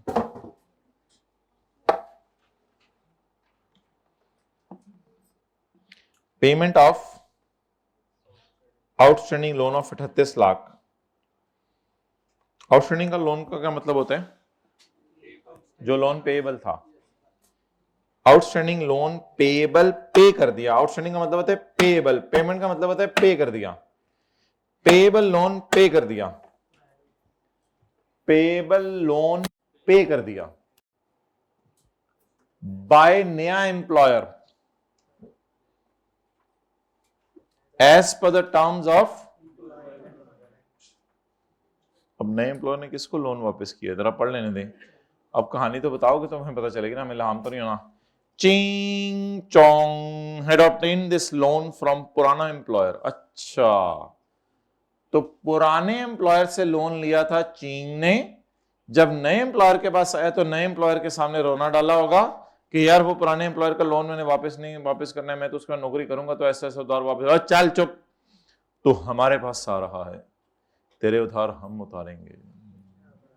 चिंग खुश हो गया, चिंग खुश हो गया, तेरे उधार हम उतारेंगे। Payment of outstanding loan by DH, नए एम्प्लॉयर ने लोन वापस कर दिया, जैसे कि तुम्हें कहा था हम ऐसा करेंगे और हम वो कर दिखाते हैं। चीन had obtained this loan from पुराना एम्प्लॉयर। चीन ने ये लोन किससे लिया था? उसको इनकम में ऐड कर। लोन वेव्ड ना, loan paid by DH to HL 3।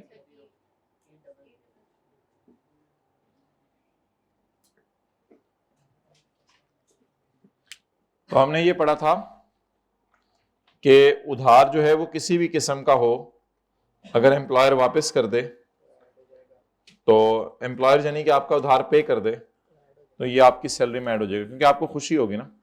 38 lakh रुपए आपने वापस करना था और 38 लाख रुपए किसने वापस कर दिया? बोले एम्प्लॉयर ने।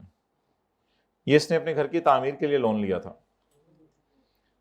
साल के 1 जुलाई 19, बहुत पुरानी बात है, 1 जुलाई 2019 को house was given on rent under 5 year rent agreement. अच्छा, ये तो अगली बात शुरू हो गई है, यहां तक बता दें कुछ और। भाई एक लफ्ज लिखा हुआ था, Cheng had obtained interest free loan from HL। मुझे ये बताएं कि ये लोन चेंग ने लिया कब होगा पुराने एम्प्लॉयर से? ऑन 1 जुलाई 19 वो house was given on rent. तो इसका मतलब है जो उससे घर बनाया वो 1 जुलाई 19 को किराए पे दे दिया, तो पता नहीं 1 जुलाई 19 से भी पहले का लोन लिया होगा इसने। तो इसने 2019 1 जुलाई 19 में ही चलो लोन लिया हो तो 30/20, 30/21, 30/22, 30/22 तक इसका लोन इस्तेमाल करते रहे होंगे, बल्कि 30/23 में भी 3 महीने इस्तेमाल किया होगा लोन, क्योंकि इसको पता तो नहीं था कि मैं नए एम्प्लॉयर के पास जा रहा हूं, तो पुराने एम्प्लॉयर का 38 लाख तो पेएबल ही रहा होगा। 1 जुलाई 19 से लोन पकड़ा हुआ है, 1 जुलाई 19 के साल का मतलब होता है 30/20, 30/20 गुजरा, 30/21 गुजरा, 30/22 गुजरा, 30/23 गुजरा, 23 में 3 महीने लोन इस्तेमाल किया हमने पुराने एम्प्लॉयर का, और मेरे ख्याल से ये पेमेंट हो गई होगी जिससे नए एम्प्लॉयर के पास नौकरी करने आया होगा, ये उसी दिन पेमेंट हो गई होगी, पेमेंट की तारीख नहीं लिखी हुई। तो नए एम्प्लॉयर के पास कब नौकरी करने आया? 30 सितंबर के बाद या कम अक्टूबर को। तो इसका मतलब है हमारे साल के पहले 3 महीने जुलाई, अगस्त और सितंबर को भी पुराने एम्प्लॉयर ने कोई बेनिफिट दिया हुआ था। ये बेनिफिट कोई सोच के बताए, जुलाई, अगस्त, सितंबर में पुराने एम्प्लॉयर ने क्या बेनिफिट दिया हुआ था? उसने मुझे 38 लाख लोन दिया हुआ था, बहुत पुराना, और उसने इस साल भी 3 महीने मेरे से इंटरेस्ट नहीं मांगा। तो इसलिए अब इंटरेस्ट बेनिफिट ऐड होगा जो पहले 3 महीने का। ये तो आप लोगों ने सबने सही कर लिया होगा, ये तो आसान था। चले जी,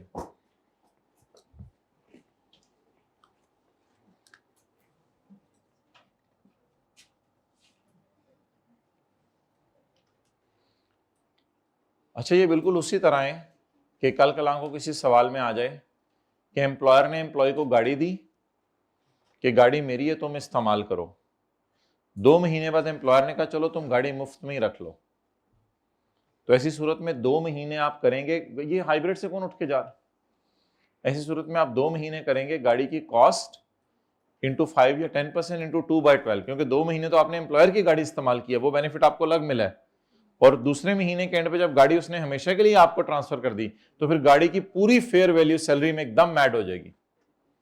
तो सिमिलरली अब आपको 2 बेनिफिट मिले हैं। नए एम्प्लॉयर ने यह बेनिफिट दिया है कि नौकरी के पहले दिन आपका उधार वापस कर दिया पुराने एम्प्लॉयर को, तो 38 लाख की यह खुशी आपको अलग मिली। और ये जो खुशी है 38 लाख की, ये खुशी जो है वो हमने पढ़ी थी लॉ की किसी और प्रोविजन में, ये खुशी हमने पढ़ी थी लॉ के किसी और प्रोविजन में, जहां पे ये लिखा हुआ था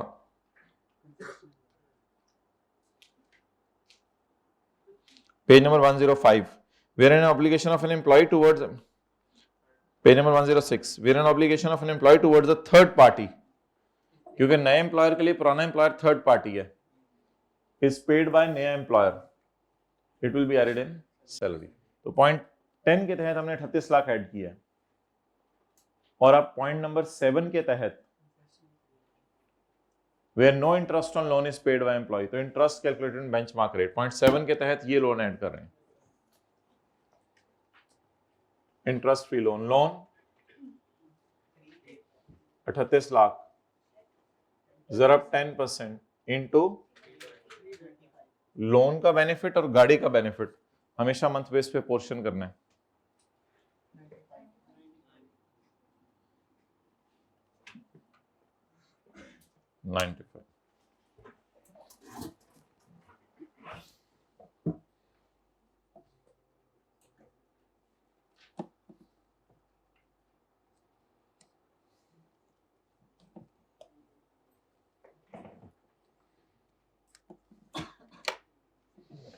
Okay, next.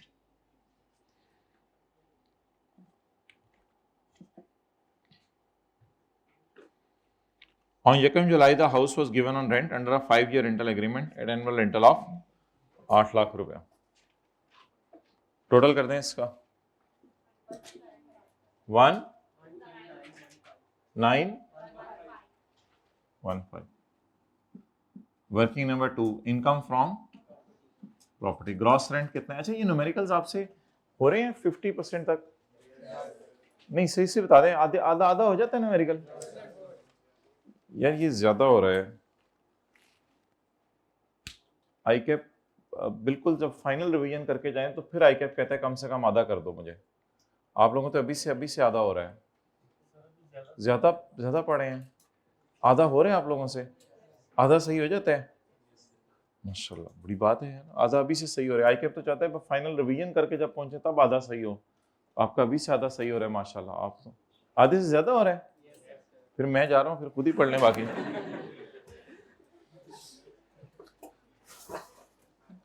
ओके, लेकिन ओवर कॉन्फिडेंट भी नहीं होना चाहिए, वरना वो फिर सेट भी कर देता है।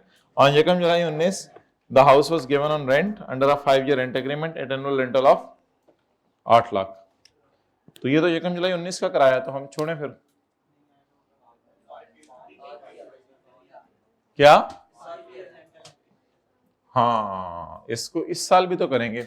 मुझे बताएं इस साल करने की वजह क्या होगी? इस साल करने की वजह क्या होगी? 5 ईयर एग्रीमेंट है ना, तो यकम जुलाई 19 के बाद देखें, यकम जुलाई बल्कि 30 जून किया करें, 30 जून 20, 30 जून 21, 30 जून 22, 30 जून 23, 30 जून 24 तक ये घर किराए पे रहना है। तो हमारे साल कितना अरसा घर किराए पे रहा? 12 महीने। तो रेंट बोलें कितने? 8 लाख। जरा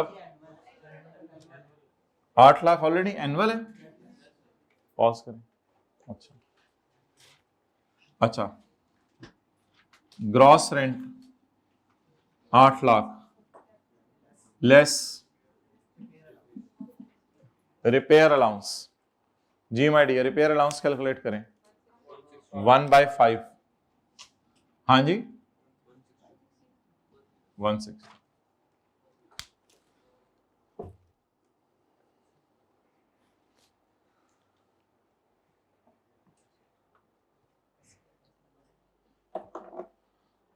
अच्छा भाई, अब एक बड़ी इंपॉर्टेंट प्रोविजन आपको पढ़ाई जाने लगी है। पेज नंबर 105 पे आ जाएं। Page number 105।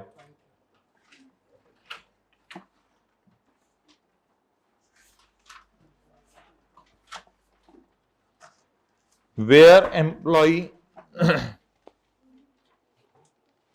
uses a loan obtained from employer। जहां एम्प्लॉय, ये की बुक किधर है? इनकी बुक घर पड़ी, शुक्र है खुद। Where employ uses a loan, जहां एम्प्लॉय लोन इस्तेमाल करे ऑब्टेन फ्रॉम एम्प्लॉयर, एम्प्लॉयर से लेके, for the acquisition of any property, जैसे इसने घर लिया है, प्रोड्यूसिंग इनकम। एम्प्लॉयर से लोन लेकर हम ऐसी चीज खरीदें जो इनकम कमाए, यानी हमने घर खरीदे जो इनकम कमा रहा है। It will B assumed that employee has paid a bench interest equal to, लेकिन ये सैलरी के लिए assume नहीं किया जाएगा, ये assume किया जाएगा दूसरे हेड के लिए। तो अब हमने क्या पढ़ा था? हमने पढ़ा था उस क्लास में, हमने ये पढ़ा था कि इसने दुकान खरीद के बिजनेस शुरू किया है, और इधर हमने क्या पढ़ा है? इसने प्रॉपर्टी खरीद के उसको किराए पे दे दिया। तो ठीक है, प्रॉपर्टी खरीद के उसको किराए पे दे दिया, तो बेंचमार्क रेट माइनस हो जाएगा, जैसे बिजनेस में किया था, revenue minus expenses minus interest, तो ये माइनस हो जाएगा।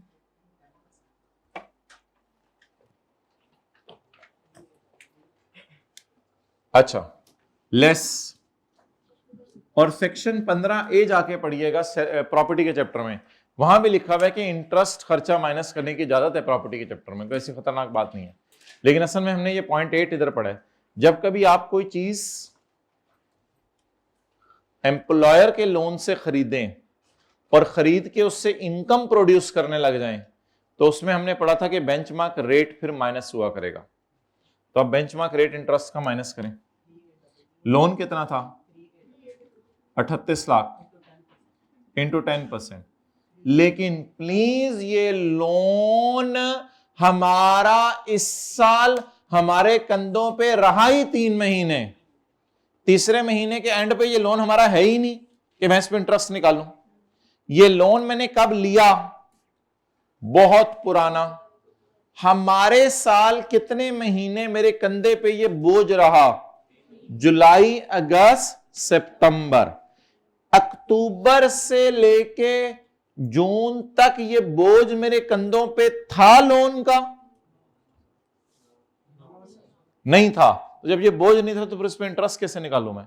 इंटू 3/12 इधर भी करना पड़ेगा, इंटू 3/, जिस लोन पर इंटरेस्ट निकाल रहा हूं वो लोन खत्म कब हो गया है? 1 अक्टूबर को। तो फिर 3 महीने उस पर इंटरेस्ट निकालना। कौन सी प्रोविजन है?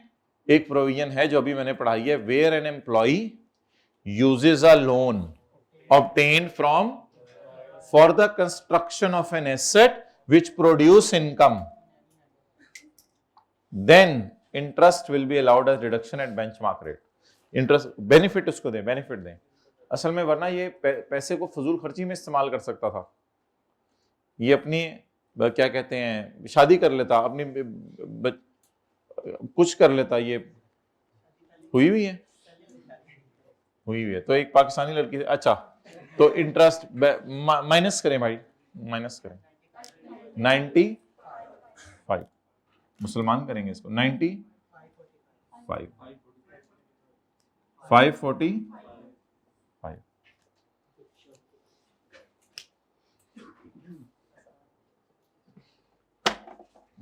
अब्बू अब्बू आपका पुराना नाम क्या था बेटा? चिंग। आजकल क्या नाम है? मोहम्मद नदीम। अच्छा जी, आगे चलें।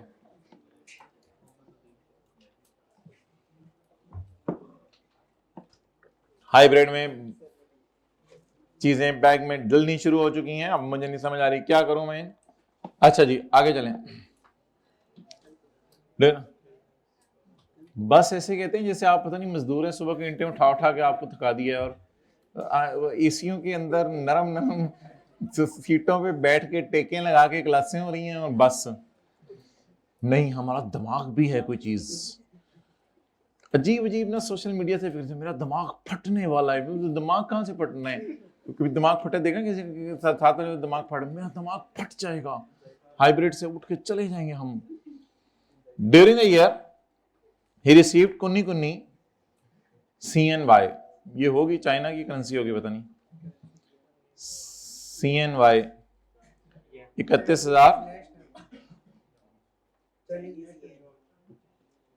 अच्छा, CNY 31,500 नेट ऑफ 30% टैक्स। देखिए उसने जब ब्रैकेट में लिख दिया ना it is net of 30% tax, तो ये 70% पे पड़ी है इन नेट ऑफ 30% टैक्स। और उससे पहले ना रिसीव्ड का लफ्ज भी लिखा हुआ है, अर्नड का लफ्ज नहीं लिखा हुआ। अच्छा, ये बातें हमें टेस्ट में तो पता नहीं चलती, इधर क्यों बताते हैं आप? इक्विवेलेंट टू 12,60,000, ये पाकिस्तानी रुपए कितने बनते हैं? इन हिज पाकिस्तानी, भाई ये फॉरेन सोर्स इनकम कमाई है इसने। ये क्या कमाई है? और फॉरेन सैलरी सिर्फ माफ है। आपको पता है क्या माफ होती है? फॉरेन सैलरी माफ होती है अगर उस पर टैक्स पे करते हैं, तो ये फॉरेन सैलरी नहीं है। इसके बाद उसने क्या कमाया है? कैश डिविडेंड, और उसने मेरे ख्याल से आगे बोनस शेयर भी कमाए हैं। Bonus share final tax regime है। ये आपको मैं पहली दफा बता रहा हूं, नहीं दूसरी दफा बता रहा हूं, लेकिन टेस्ट में हमने टेस्ट कर लिया था। बोनस शेयर्स क्या है? कितने लोगों को याद था कि bonus shares final tax regime है? ये 6-7 लोग कहां से पढ़े हैं? किप्स एकेडमी से पढ़े हैं। ये लोग हमारे से ही पढ़ के इनको पता चला था ना। तो इनको फाइनल टैक्स रिजीम में ट्रीट करना है आपने। हाँ, एक हमारे से टेस्ट बनाते हुए गलती हो गई थी कि इसका टैक्स रेट नहीं दिया हुआ था। इसका आपको टैक्स रेट हमें देना चाहिए था, वो हमने टेस्ट बनाते हुए नहीं दिया था, तो वो कोई परेशानी वाली बात नहीं। इसका टैक्स रेट कल मैं आपको दिखा दूंगा क्या है, कितना है। He transferred an amount of 6 lakh to bank. बहरहाल सोल्यूशन में देख लीजिएगा टैक्स रेट। 6 लाख उसने नॉन प्रॉफिट इदारे को दिए हैं डोनेशन, और इसके बाद उसने एनुअल प्रीमियम दिया लाइफ इंश्योरेंस। कैसे इग्नोर करेंगे? इसकी मैं वजह आपको कल बता दूंगा। इसको इग्नोर कीजिएगा, बाकी सवाल ट्राई कीजिएगा पूरा कर लें। समझ आ गई? फॉरेन टैक्स रेट वगैरह दीजिएगा, ये सारा ट्राई कीजिएगा।